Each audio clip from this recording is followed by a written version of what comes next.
Assalamualaikum warahmatullahi wabarakatuh. Bismillahirrahmanirrahim. Innal hamdalillah nahmaduhu wa nasta'inuhu wa nastaghfiruh wa na'udzu billahi min shururi anfusina wa sayyiati a'malina. May yahdihillahu fala mudilla lahu wa may yudlil fala hadiya lahu. Asyhadu an la ilaha illallah wahdahu la syarika lahu wa asyhadu anna Muhammadan 'abduhu wa rasuluhu la nabiyya ba'dah. Allahumma shalli wa sallim ala Muhammad wa ala alihi wa ashabihi wa mawala. Amma ba'du, ma'asyiral muslimin rahimakumullah. Alhamdulillah, segala puji hanya untuk Allah. Dialah yang telah menciptakan kita dan menciptakan seluruh kebutuhan kita, serta Dia pula yang menurunkan seluruh rahmatnya untuk kita ini, agar kita bisa menapaki perjalanan hidup dan kehidupan ini dengan baik. Termasuk saat ini kita hadir di masjid ini adalah karena rahmatnya. Iman yang mendorong kita untuk hadir di masjid ini merupakan karunia dari Allah Subhanahu wa Ta'ala, dan inilah yang menggerakkan kita untuk senantiasa memilih yang baik-baik, yang menuntun kita untuk hidup di atas kebenaran, dan dengan itu membawa kita ini hidup memberikan manfaat baik untuk diri kita maupun untuk keluarga dan masyarakat kita. Bapak dan saudara sekalian yang saya hormati, karena itu iman ini merupakan karunia yang sangat mahal dalam hidup dan kehidupan kita ini. Maka beruntunglah orang-orang yang mendapatkan nikmat karunia iman, sehingga hidupnya selalu benar, selalu baik, dan selalu mengukir kebaikan dalam hidup dan kehidupannya, berprestasi, beramal soleh, memberikan manfaat dalam hidup dan kehidupannya. Kepada sekalian, kajian kita ini masih terus terkait dengan masalah iman di dalam kitab Al-Iman yang kita bacakan ini. Yang lalu kita sudah berusaha untuk memahami jalan untuk menuju iman itu sendiri, yaitu lewat ilmu. Al-ilmu tariqul iman. Ilmu itu adalah jalan untuk menuju iman. Agar kita ini memiliki iman yang benar dan kokoh, maka lewat jalan ilmu.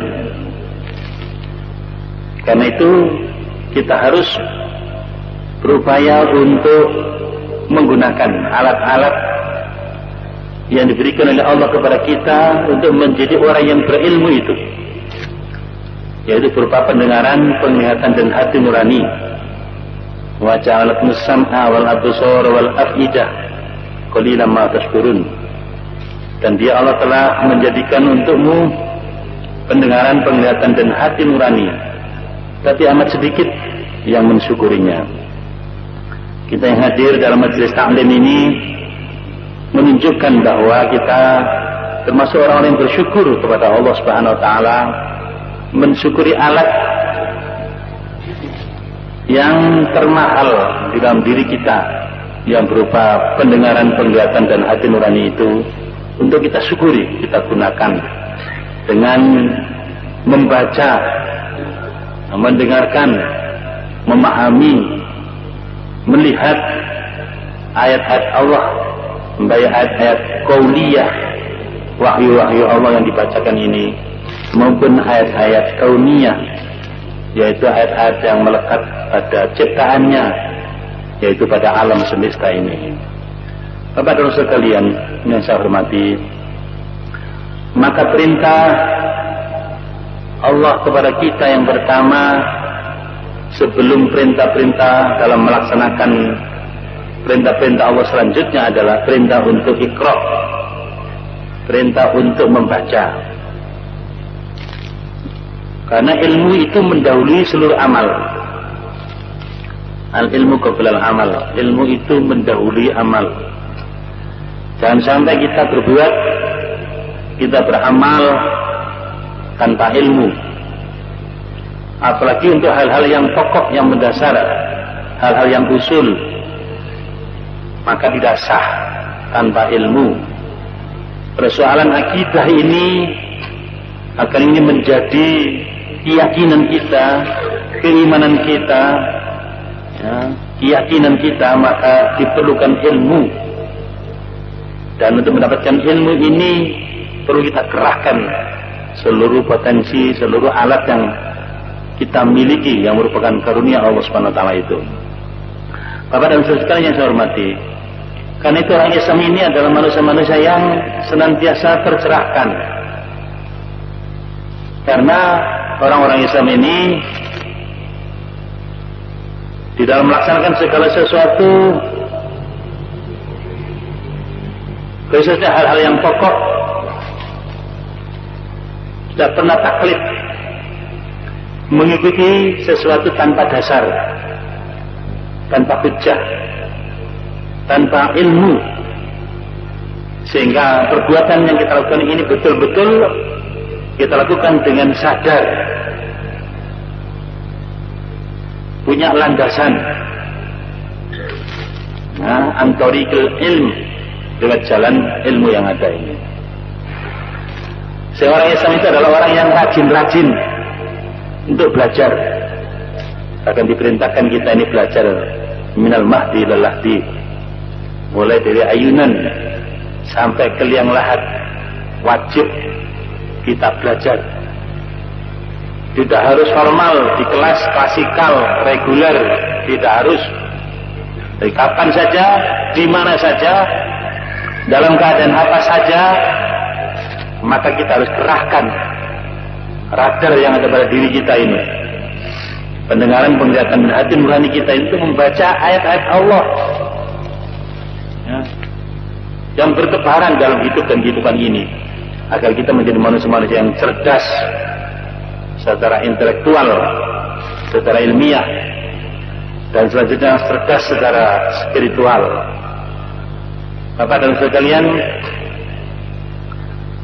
karena akal kita ini adalah sesuatu yang mahal, yang membuat kita ini memiliki kedudukan, memiliki posisi mulia di antara makhluk-makhluk yang ada ini. Di antaranya ada karena akal kita ini. Dan karena akal kita ini kita mendapatkan taklif, mendapatkan beban untuk hidup beragama ini. Kalau kita ini tidak punya akal, kita nggak dituntut untuk hidup beragama ini. Karena itu kalau orang tidak berakal, maka tidak mendapatkan kewajiban untuk melaksanakan perintah-perintah Allah dan menjauhi larangan-larangannya. Karena kita yang punya akal, maka akal ini merupakan sebuah amanat yang telah dipertanggungjawabkan di hadapan Allah SWT. Karena itu kita dilarang untuk bodoh. Bodoh itu dilarang dalam Islam. Bahkan diancam dengan jahanam. Walaqad dzara'na li jahannama katsiran minal jinni wal ins lahum qulubun la yafqahuna biha wa lahum a'yunun la yubsiruna biha wa lahum adhanun la yasma'una biha ulaika kal an'am bal hum adall. Al-ayat. Jadi kalau sekalian kita diancam oleh Allah dengan jahanam ini apabila hati kita ini tidak kita fungsikan untuk memahami ayat-ayat Allah. Penglihatan kita ini tidak digunakan untuk melihat ayat-ayat Allah ini. Dan pendengaran kita ini tidak kita gunakan untuk mendengarkan bacaan ayat-ayat Allah ini. Maka dengan memiliki alat indera, alat yang menunjukkan kita ini makhluk berakal ini, alat kesadaran ini yang membedakan kita dari makhluk yang lain. Dan ini pula yang membuat kita ini dipercaya oleh Allah memikul amanahnya sebagai khalifahnya di muka bumi ini. Jadi yang dipilih untuk menjadi khalifah Allah di muka bumi ini bukan makhluk yang lain, hatta bukan malaikat yang ditunjuk, yang dipilih oleh Allah untuk menjadi khalifahnya di muka bumi ini, tapi kita ini, karena akal kita, karena kita mampu untuk memahami ayat-ayat Allah, karena kita adalah makhluk yang berilmu. Maka kepada sekalian, untuk memiliki keyakinan dan keimanan yang kokoh, termasuk keyakinan dan keimanan kita kepada Allah Subhanahu wa taala, zat yang gaib, maka itu dengan ilmu pula, kita diberi pendengaran, penglihatan dan hati nurani, maka ini diperintahkan oleh Allah kepada kita untuk berikrar, ya, untuk memakrifati kehidupan ini, akan memakrifati hakikat kehidupan ini, yaitu mengenal Allah Subhanahu wa taala. Kajian kita hari ini, kita akan membicarakan tentang dalil-dalil ilmiah tentang iman kita kepada Allah Subhanahu wa taala, yang merupakan landasan akliyah, al-qawaidul akliyah.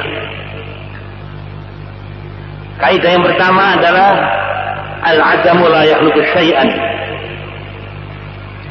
bahwa sesuatu yang tidak ada tidak mungkin menciptakan sesuatu.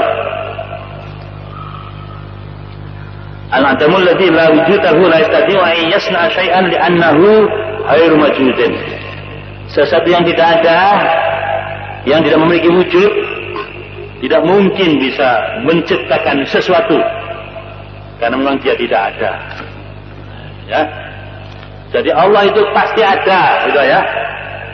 Wujud, Allah wujud, nah itu biasanya menjadi wirid sebelum sholat bagi saudara-saudara kita. Sesuatu yang tidak ada tidak mungkin menciptakan sesuatu yang ada ini. Semua yang ada menurut penglihatan kita, pendengaran kita dan pikiran kita ini, karena memang ada yang mengadakan. Dialah zat yang maha ada. Kalau kita perhatikan makhluk-makhluk ciptaan Allah yang ada, yang lahir, yang muncul setiap hari, baik dari manusia, manusia beranak, beranak cucu. Kalau kita perhatikan makhluk-makhluk Allah yang tumbuh dan berkembang, yang muncul setiap saat, baik dari manusia, dari hewan-hewan, dari tumbuh-tumbuhan, dan kita merenungkan segala sesuatu yang terjadi di alam ini. Ya, ini sekarang sedang dalam kondisi mendung. Ya, ada angin, ada hujan, ada malam, ada siang,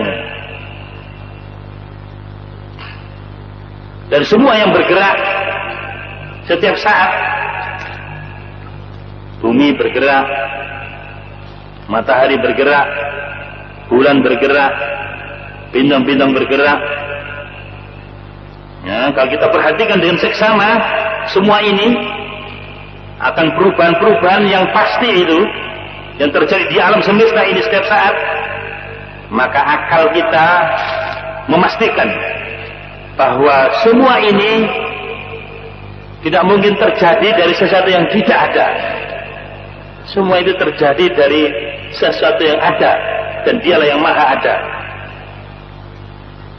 Ya, dan semua ini pasti terjadi, diciptakan oleh zat yang menciptakan yang maha ada, yaitu Allah Subhanahu wa taala. Nah, ini adalah hukum akal, Pak.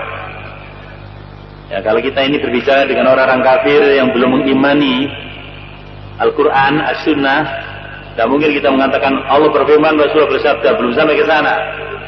Kalau belum sampai ke sana, maka penjelasannya adalah dengan hukum akal seperti ini, dengan mengajak untuk berpikir, untuk melakukan perenungan terhadap realitas yang dapat ditangkap oleh indranya, oleh pendengarannya, penglihatannya, hati nuraninya, oleh akalnya, supaya menumbuhkan kesadaran bahwa semua yang ada ini pasti ada yang mengadakan, semua yang bergerak ini pasti ada yang menggerakkan,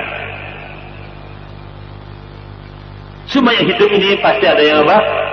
Menghidupkan, semua yang mati ini pasti ada yang mematikan, semua yang makan ini pasti ada yang memberi makan,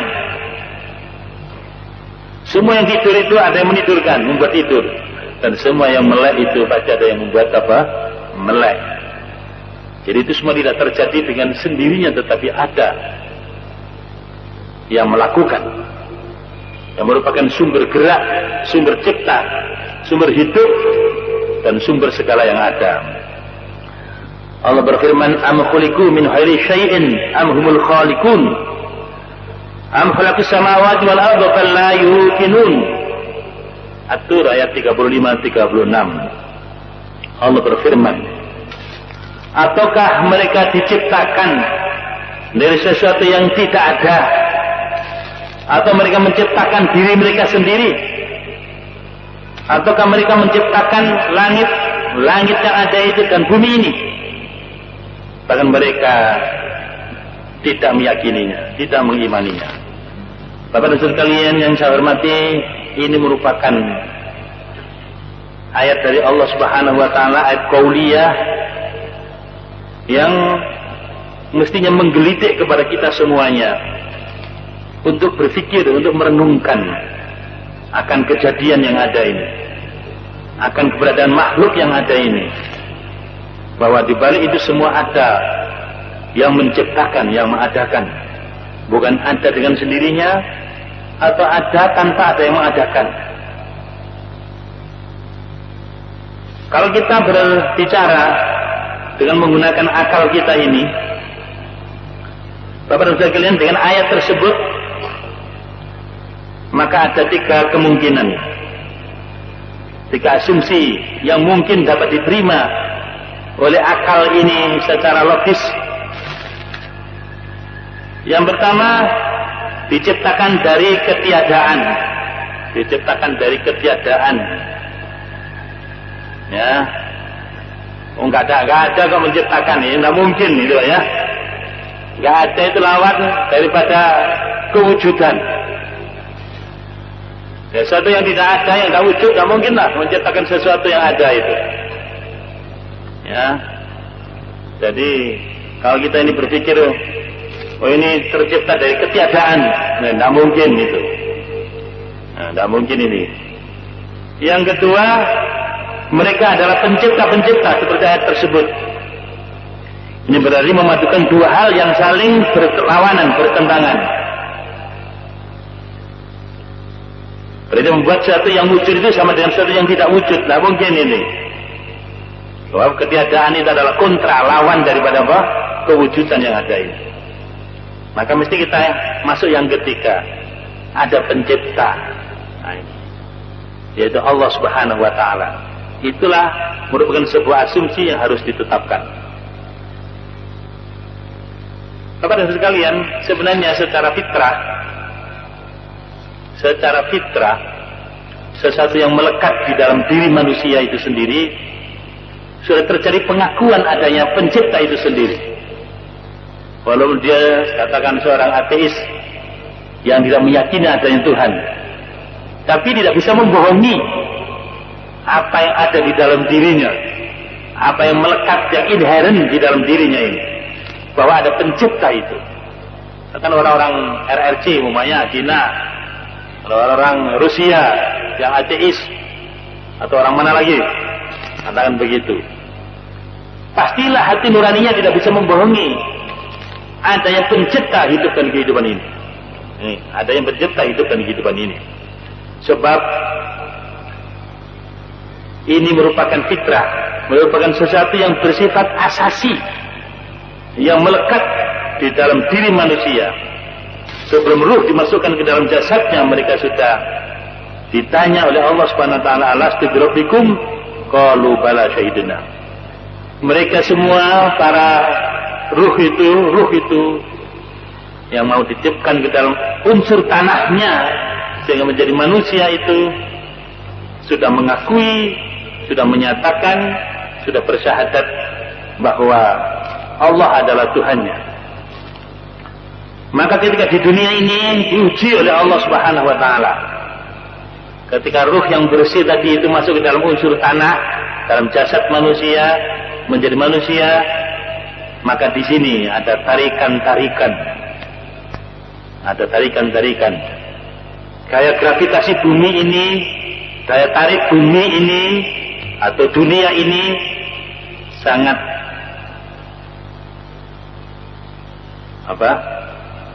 sangat menarik, Pak.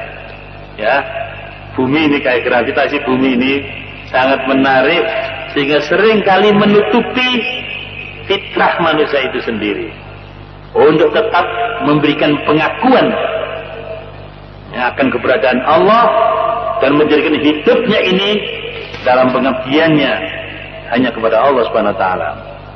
Karena itu maka Allah mengutus para nabi dan rasul sejak Nabi Adam sampai Muhammad Rasulullah SAW untuk menyampaikan petunjuk, untuk mengingatkan kembali dan membawa agama yang namanya agama Islam.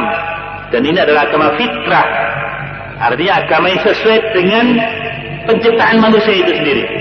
Maksud penciptaan manusia itu sendiri.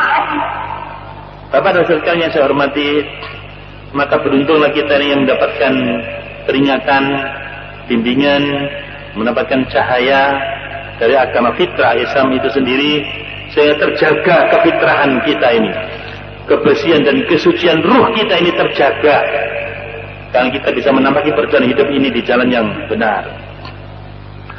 Bapak dan saudara sekalian, selanjutnya dengan menggunakan akal dan pikiran kita ini juga, karena memang Allah SWT mendorong kepada kita semuanya ini lewat ayat-ayat qauliyahnya, memerintahkan kepada kita untuk menggunakan akal kita untuk memperhatikan makhluk ciptaannya yang merupakan ayat-ayat kauniyah yang ada di alam semesta ini. Sekaligus kita ini disuruh dengan akal kita ini untuk memahami hidup dan kehidupan kita ini sehingga bisa membedakan, oh ini yang benar, oh ini yang salah, oh ini yang perlu dijadikan Tuhan, yang seharusnya dijadikan Tuhan, oh ini tidak selayaknya dijadikan Tuhan, oh Tuhan itu mestinya hanya satu, tidak mungkin dua. Nah begini adalah dari akal kita, Bapak dan Ibu sekalian. Coba bayangkan bumi dan langit seisinya yang utuh seperti ini, kehidupan yang utuh begini ini, masih ada juga manusia yang meyakini, yang mengakui, yang mengimani bahwa ada Tuhan lebih dari satu. Betul Pak? Betul Pak? Bahkan mungkin itu orang-orang yang dianggap maju, orang barat, mungkin profesor, mungkin dokter, mungkin jenderal, mungkin juga presiden. Masih ada manusia zaman sekarang yang katanya akalnya cerdas itu masih mengakui, meyakini adanya dua Tuhan, bahkan lebih. Mestinya kalau akal kita ini sehat ya, dan berpikir atau membaca dengan benar, maka kesimpulannya Tuhan itu pasti hanya satu dan satu-satunya. Tidak mungkin dua atau ada duanya, tidak mungkin. Alam semesta yang begini utuh, tidak mungkin ada dua Tuhan, Bapak dan Ibu sekalian. Coba kalau kita renungkan, kalau ada dua pencipta umumnya, dalam kitab ini juga disampaikan. Kalau ada dua pencipta, ya dua Tuhan. Kalau Tuhan itu derajatnya sama, Tuhan A, Tuhan B, katakan begitu. Maka ada dua kemungkinan. Tindakan Tuhan yang satu merupakan syarat bagi tindakan Tuhan yang lain. Ya. Tindakan yang sama, tindakan Tuhan yang satu merupakan syarat bagi tindakan Tuhan yang lain. Maka ini berarti otomatis menggugurkan, ya, karena saling melumpuhkan. Tuhan A mencipta karena Tuhan B mencipta. Nah, ini dari, ya, tidak pantas salahnya dijadikan Tuhan. Kalau tindakannya dengan apa namanya, ya, Tuhan yang satu merupakan syarat bagi Tuhan yang lain, maka otomatis saling menggugurkan, saling melumpuhkan. Kalau sekiranya tindakannya bukan syarat, maka berarti kita memadukan dua hal yang kontradiksi. Umpamanya Tuhan A menciptakan, Tuhan B merusak, maka kacaulah di alam semesta ini. Itu namanya Tuhan yang satu bukan syarat Tuhan yang lain. Bapak sekalian, jadi kalau ada dua Tuhan, yang satu menciptakan, yang satu merusak, seperti apa kira-kira kehidupan di alam semesta ini? Jadi tidak mungkin ada dua Tuhan di alam semesta ini. Tuhannya kita orang beriman, Tuhannya orang kafir, Tuhan dunia ini, bumi ini, langit semuanya hanya satu. Dan ini ditunjukkan kesatuan, yang mana alam semesta ini merupakan makrosistem, ya, sistem yang satu, ya, bukan dua, menunjukkan Tuhan yang satu dan satu-satunya yang tidak ada duanya. Bapak sekalian, kalau sekiranya Tuhannya itu bertingkat-tingkat, ya, derajatnya beda, katakan begitu, maka yang kuat akan mengalahkan apa? Yang lemah. Iya loh Pak. Wah, derajatnya berbeda-beda Tuhannya itu. Maka akibatnya yang kuat akan mengalahkan apa? Yang lemah. Maka akan terjadi yang namanya destruksi, kerusakan. Akan terjadi chaos, keguncangan di alam semesta ini. Jadi Pak sekalian berbahagia, akal kita berbicara, hati nurani kita juga berbicara. Kalau kita lihat, kita dengar, kita pahami realitas kehidupannya di alam semesta ini, maka kesimpulannya Tuhan itu pasti ada dan Tuhan itu pasti satu. Ya, pasti apa? Satu. Ini akal kita berbicara seperti itu. Nah, kalau masih ada orang yang berakal yang tidak bisa menerima, maka akalnya yang nggak benar, akalnya yang apa? Nggak benar. Nah, akal kita yang waras, yang normal, dan memahami ayat-ayat kauniyah yang ada, kemudian nyambung dengan wahyu, langsung klop, Bapak dan sekalian. Kalau kita membaca surat Al-Ikhlas, Qul huwallahu ahad, Allahus samad, lam yalid wa lam yulad wa lam yakul lahu kufuwan ahad.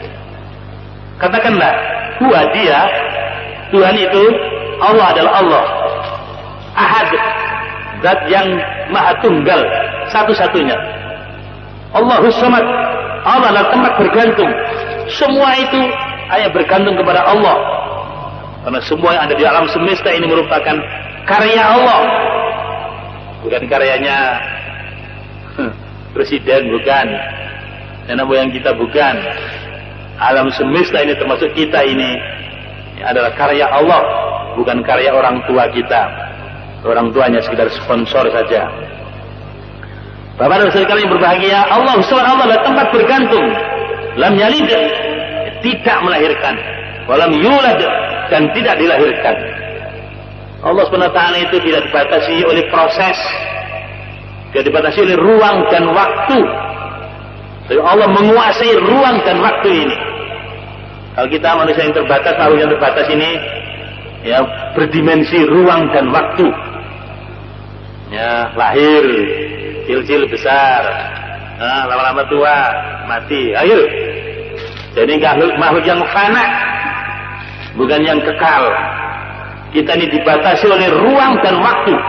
Dan seluruh makhluk yang ada ini, kullu syai'in halikun, segala sesuatu ini pasti rusak, illa wajhah, kecuali wajah Allah, kecuali diri Allah. Bapak dan saudara yang saya hormati, jadi kita ini yang manusia ini semua akan kembali. Ya, kita diciptakan dari tanah, akan kembali ke tanah. Minha khalaqnakum wa fiha nu'idukum wa minha nukhrijukum taratan ukhra. Dari tanah ini kita diciptakan, ya, dan kepada tanah itu nanti kita akan dikembalikan, dikubur, ya.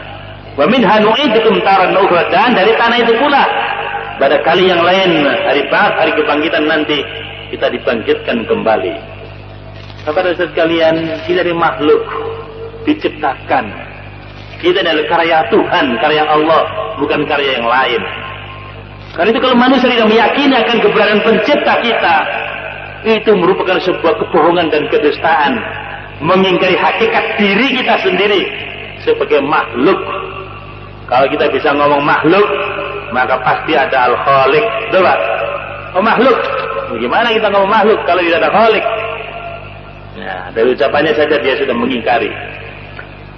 Karena itu Bapak dan Saudara sekalian berbahagia, agama-agama di dunia ini kalau kita perhatikan satu persatu, maka masalah ketuhanannya tidak ada yang benar kecuali Islam yang dibawa oleh Nabi Adam, terus Nuh sampai Muhammad Rasulullah SAW. Itulah agama tauhid yang mengisahkan Allah secara rububiyah. Secara Bapak, rububiyah. Pencipta segala sesuatu, pengatur segala sesuatu, menggerakkan segala sesuatu, menghidupkan segala sesuatu, hanya Dia, Allah saja, bukan yang lain. Jadi agama kita ini, Bapak sekalian, adalah agama yang masih otentik. Islam ini agama yang dibawa oleh para nabi semua adalah ajaran tauhid, tetapi baru menjadi rusak karena ulah tangan-tangan manusia, sehingga masalah ketuhanannya pun juga sudah rusak. Karena itu Allah menurunkan petunjuk pada Rasul yang terakhir, yaitu Muhammad Rasulullah SAW. Dan kalau masalah agama ini kaitannya dengan masalah ketuhanannya sudah rusak, sudah tidak benar, maka pastilah agama itu tidak akan melahirkan kebaikan di dalam menapaki perjalanan hidup dan kehidupan, membangun kehidupan di alam semesta ini. Bapak sekalian, jadi Islam yang dibawa oleh Muhammad Rasulullah SAW itulah agama yang tetap otentik. Pertama di dalam masalah ketuhanan, ya, ketuhanan masih tetap mentauhidkan Allah secara rububiyah, selanjutnya secara uluhiyah. Sebab seluruh nabi dan rasul itu adalah membawa kalimat tauhid uluhiyah ini setelah memahami tentang rububiyah Allah, sehingga mentauhidkan Allah secara rububiyah, yang menciptakan, yang mengatur, yang mengadakan segala yang ada hanyalah Allah. Maka Allah lah satu-satunya yang berhak diabdi di dalam hidup dan kehidupan ini. Dan itu konsekuensi daripada tauhid rububiyah, yaitu hidup ini hanya dalam rangka mengabdi kepada Allah Subhanahu wa taala. Hidup ini harus sesuai dengan maunya yang menciptakan, bukan maunya kita sendiri. Kepada sertanya saya hormati, masalah ketuhanan ini di dalam Islam terjaga. Dalam agama-agama yang lain itu sudah terjadi penyimpangan, sudah syirik. Ya, agama Nasrani sekarang ini, agama Yahudi, ya, yang dulu juga agama dari langit, tapi sudah dirubah-rubah oleh tangan-tangan manusia, sehingga masalah ketuhanan pun juga sudah rusak, sudah terkotori, ya, sudah terjadi kesyirikan yang otentik. Tinggal satu, Islam ini yang dibawa oleh Muhammad Rasulullah Sallallahu Alaihi Wasallam. Bapak dan sekalian, kemudian kalau kita sudah meyakini, mengakui, sudah mengimani bahwa secara zatiyah, secara zat, bahwa satu-satunya zat yang menciptakan, yang mengatur adalah Allah Subhanahu wa taala, dan semua itu berdasarkan ilmu Allah. Dari seluruh makhluk yang ada ini diciptakan oleh Allah berdasarkan ilmunya, berdasarkan ketentuannya, ketetapannya, berdasarkan takdirnya. Karena yang tidak, Allah menciptakan bumi, matahari, bulan, semua yang ada ini semua pada saat diciptakan Di sana melekat ilmu Allah. Di sana melekat takdir Allah. Ya, takdir apa? Allah. Ya, oleh orang-orang kafir dikatakan itu hukum alam, loh gitu. Sunnatullah itu melekat pada seluruh ciptaan yang ada ini. Termasuk Allah menciptakan manusia ini. Pasti ada hukum-hukum yang berlaku pada ciptaan manusia ini, pada manusia itu sendiri. Nah, Allah SWT memberikan hukum-hukum yang pasti berlaku pada ciptaan manusia ini, yang diturunkan pada malam Qadar. Malam Qadar, Lailatul Qadar, Quran nuzul. Itulah takdir yang pasti berlaku pada siapa? Manusia. Al-Quran yang 30 juz itu. Makanya kalau kita ini memahami Al-Quran dengan baik, dengan benar, dan kita melaksanakan dengan konsisten, maka kita akan hidup dengan benar. Kita memiliki akhlak yang benar.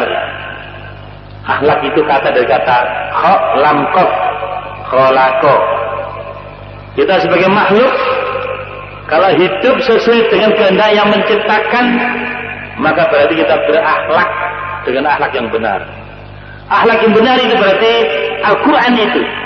Itulah takdir yang pasti berlaku pada kehidupan kita. Nah, karena itulah Bapak sekalian, akhlak Muhammad Rasulullah SAW adalah apa? Al-Quran. Ketika Siti Aisyah ditanya oleh sahabat Nabi apa akhlak Rasulullah SAW, maka beliau menjawab, kana khuluquhul Quran. Akhlak Muhammad Rasulullah adalah apa? Al-Quran. Kenapa dijawab Al-Quran? Karena Muhammad itu sudah merepresentasikan, menunjukkan Quran dalam hidup dan kehidupannya. Hatinya adalah Al-Quran, pemikirannya adalah Al-Quran, pandangannya adalah Al-Quran, kepemimpinannya Al-Quran, sistem dirinya Al-Quran, ya, budayanya, kulturnya Al-Quran. Baik, ya, karena dia sudah selaras dengan Al-Quran, maka dialah la'ala khuluqin azim. Kana khuluqul Quran. Akhlak beliau adalah Al-Quran. Maka beliaulah yang membangun keselamatan, keseimbangan dalam kehidupannya, dalam kehidupan di alam semesta ini. Yang menciptakan kehidupan yang penuh dengan apa? Rahmat. Nah, Bapak dan Saudara sekalian, setelah kita memahami Tuhan itu seharusnya bagaimana menurut akal kita ini, maka tidak mungkin kita menjatuhkan kepada Tuhan-Tuhan yang lain kecuali kepada Allah saja. Dan itu nyambung dengan firman Allah sendiri dan wahyu yang dibawa oleh Muhammad Rasulullah SAW. Qul huwallahu ahad, Allahus samad, lam yalid wa lam yulad wa lam yakul lahu kufuwan ahad. Sehingga orang Islam ini hatinya menjadi tentram. Menjadi apa? Tentram. Menjadi tenang. Kenapa? Karena memiliki Tuhan yang memenuhi syarat sebagai Tuhan yang sesungguhnya. Kalau Tuhan-Tuhannya palsu, Pak, kalau Tuhan-Tuhannya palsu, bukannya menciptakan, bukannya mengatur, bukannya menentukan, bukan asal segala sesuatu, bukan tujuan segala sesuatu. Kalau dijadikan Tuhan kan lemah. Kalau kita menyandarkan diri kepada sesuatu yang lemah, tidak mungkinlah membuat ketenangan jiwa, ketenangan batin. Tetapi kalau yang diyakini ini adalah kebenaran, Tuhan yang benar, dan Tuhan yang berbuat, yang semua ini adalah karya Dia yang menentukan segala-galanya. Loh, Bapak sekalian berbahagia. Maka kita ini kalau sudah menyandarkan hidup kita ini kepada Tuhan yang benar seperti itu, tenang hati kita. Tuh, tenang hati kita ini. Ya, maka dari ketenangan ini yang akan melahirkan kedamaian, dan dari situlah lahirnya kebahagiaan. Orang ketemu Pak SBY saja, senangnya bukan main, ya Pak. Ya, ditelepon oleh Pak SBY aja, kiranya bukan main. Nah, kalau kita ini sudah bermesra-mesraan dengan Allah, Tuhan yang maha sempurna, memiliki kemahasempurnaan, Masya Allah Bapak dan Saudara sekalian. Ya, saya kira kita akan pasti menjadi orang-orang yang paling bahagia di dalam hidup dan kehidupan ini. Saya kira demikian Bapak dan sekalian yang saya hormati. Jadi poin pertama kita ini untuk memahami dalil-dalil ilmiah Yang pertama tadi yaitu bahwa sesuatu yang tidak ada tidak mungkin menciptakan sesuatu. Ya, tidak mungkin menciptakan apa? Sesuatu. Maka Allah adalah zat yang maujud, yang wujud di alam semesta ini. Bahkan wujudnya itu mutlak, wajibatul wujud. Wujudnya mutlak. Sedangkan kita adalah mungkinatul wujud. Kita ini yang mungkin saja ada karena diadakan. Maka hakikatnya kita itu tidak ada. Kenapa? Karena kita diadakan. Yang ada adalah Dia, zat yang maha ada itu sendiri. Itulah realitas yang sesungguhnya Allah Subhanahu wa taala. Mari kita sudahi dengan doa kafaratul majelis. Subhanakallahumma rabbana bihamdika asyhadu an la ilaha illa anta astaghfiruka wa atubu ilaik. Alhamdulillahirabbil alamin. Assalamualaikum warahmatullahi wabarakatuh.